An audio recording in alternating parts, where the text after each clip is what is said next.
Hello, I'm reading you another one from Atrib by Eley Williams. This time it's Spines. Spines by Eley Williams. Michael had argued against buying a cover for the swimming pool from the very beginning.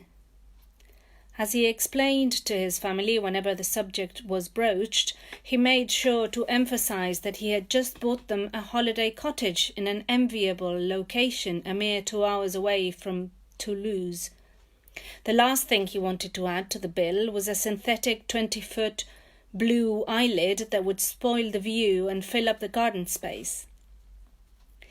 The real reason for Michael's resistance stemmed from the pleasure he derived when scooping the swimming pool clear of insects and leaves every early summer morning when the family stayed at the cottage.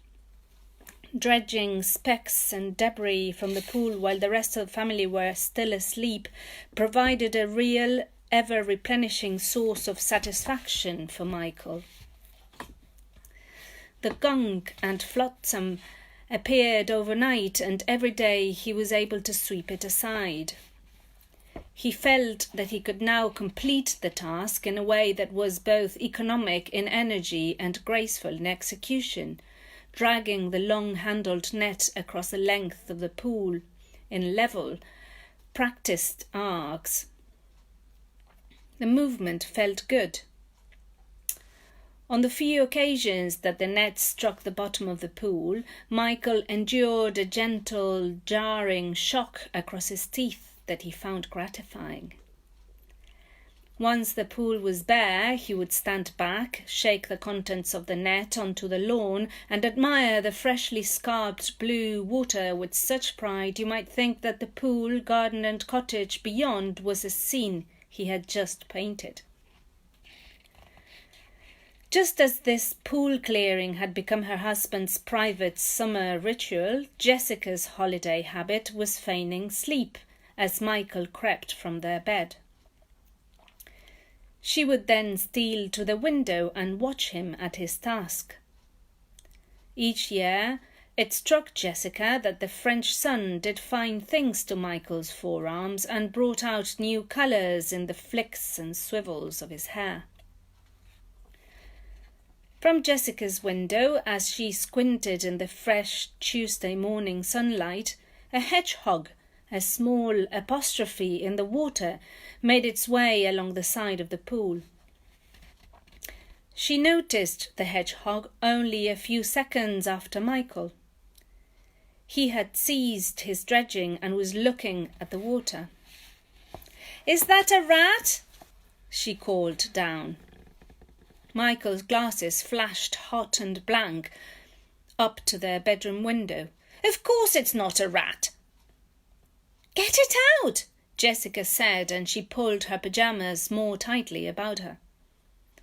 Michael squatted down by the poolside. The hedgehog was causing a line of ripples to crimp the pool's even surface.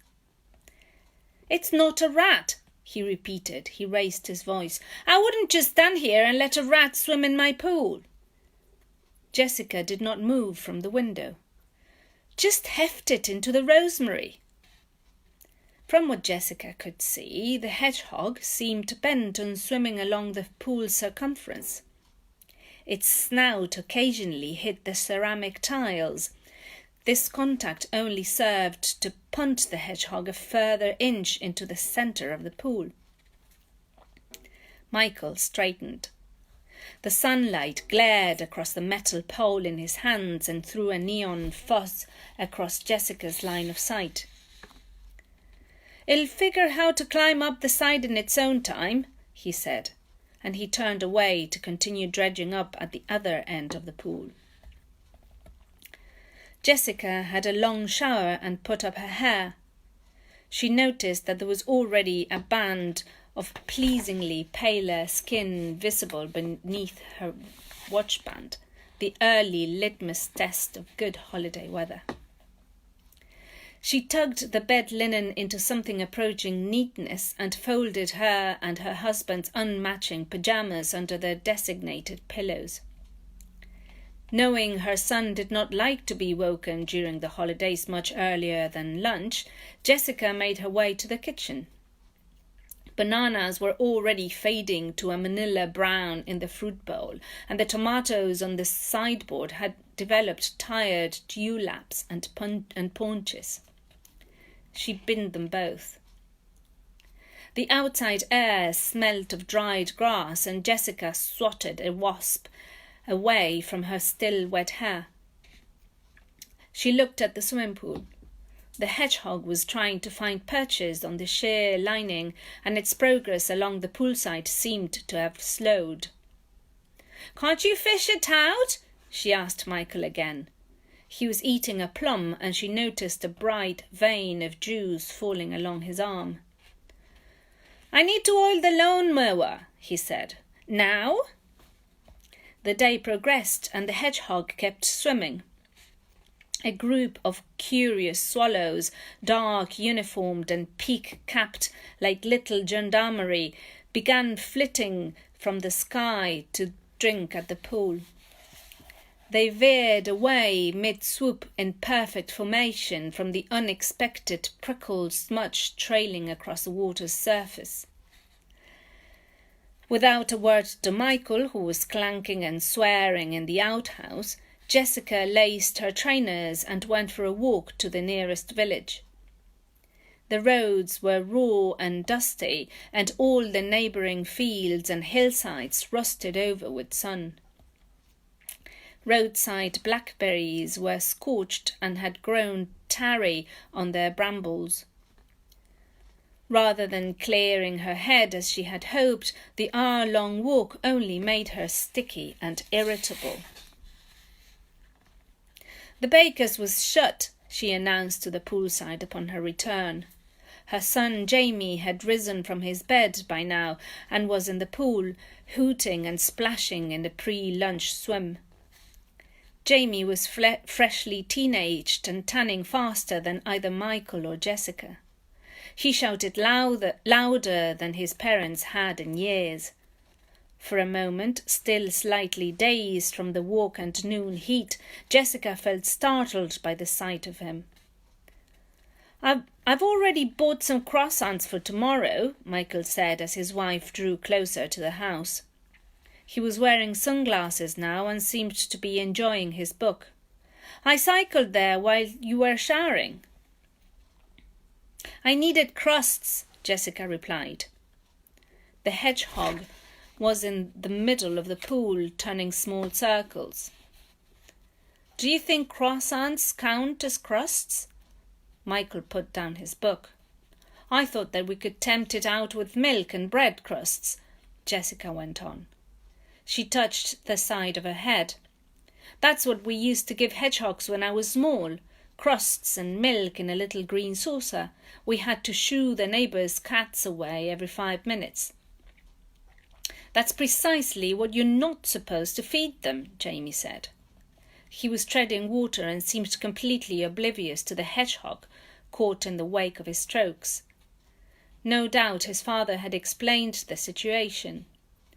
Jamie was not very good at keeping afloat, and his chin kept slipping under the water so that his eyes were on the same level as the hedgehog. There was a big public campaign about it. "You're supposed to buy special dog food." Jamie threw himself into a handstand underwater and blew water out of his mouth in a big plume as he surfaced. He smiled at her. In times of panic, hedgehogs instinctively curl up into their spines to ward off potential predators. The hedgehog did this now. The small brown ball sank a couple of inches towards the pool floor. Michael, Jessica, and their son watched as, a moment later, the natural impulse to take a breath caused the hedgehog to uncurl underwater and to bob back up to the surface. It looked like it blinked. This happened twice within a minute. The third time, on the way down, the hedgehog vomited something white and gluey into the water. Jessica began to move towards the pole, but Michael caught her wrist. "If it thinks we'll scoop it out each time, it won't learn," Michael said.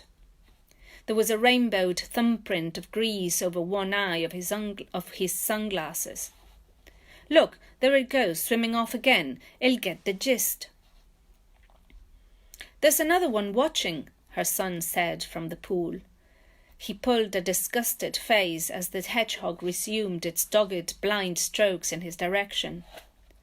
Jamie pointed to the blanched poolside shrubs, and if Jessica strained her eyes, she thought she could see the tip of a snout there between the leaves.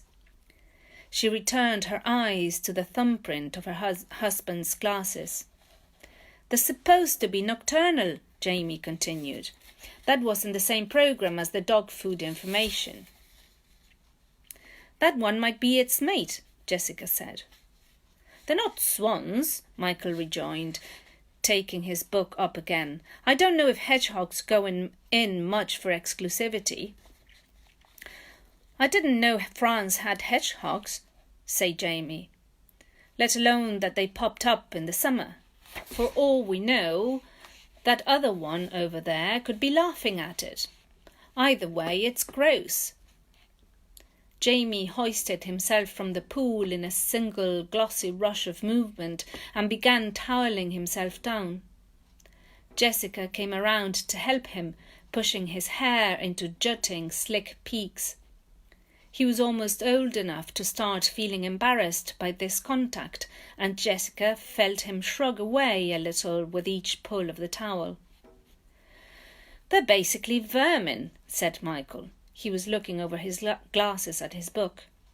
"They probably have rabies or leprosy or something, and Jamie will get Lyme's disease swimming with it. Where's the lilo, Jamie?" "Only 9-banded armadillos and humans can contract leprosy," said Jamie. "You watch too much television," said his father. The hedgehog, its back webbed and sick, recommenced its silent circuits. Jessica went indoors to cut bread. It grew too hot to sit comfortably outdoors, so when the time came, the family ate lunch at the kitchen table. Salt was shaken, pepper was ground, and 3 types of local mustard were dabbed in gauche sweeps against the bright red napkins. As usually happened every holiday in the cottage, post-meal the family grew sluggish with heat and tense with potentially wasted time. The books were read restlessly, flies were flapped away, and small terse naps were taken with the shutters closed against the sun. The long-wave radio gave its sports results and topical quiz shows in curdled and echoing English. French rap edged in with occasional unwarranted blurts and pops unless Jamie held the antennae above his head. "The forecast said it would be too cool this evening for shorts," Michael said to no one in particular. His paperback was rolled in his fist as he watched a fly on the microwave. "They sell trousers in the supermarkets here, don't they?" As he cycled into town, the gravel of the drive spat a trail of grit behind his wheels, and Jessica went to fish the hedgehog from the pool. Michael had locked the net in the outhouse, and she could not find the key.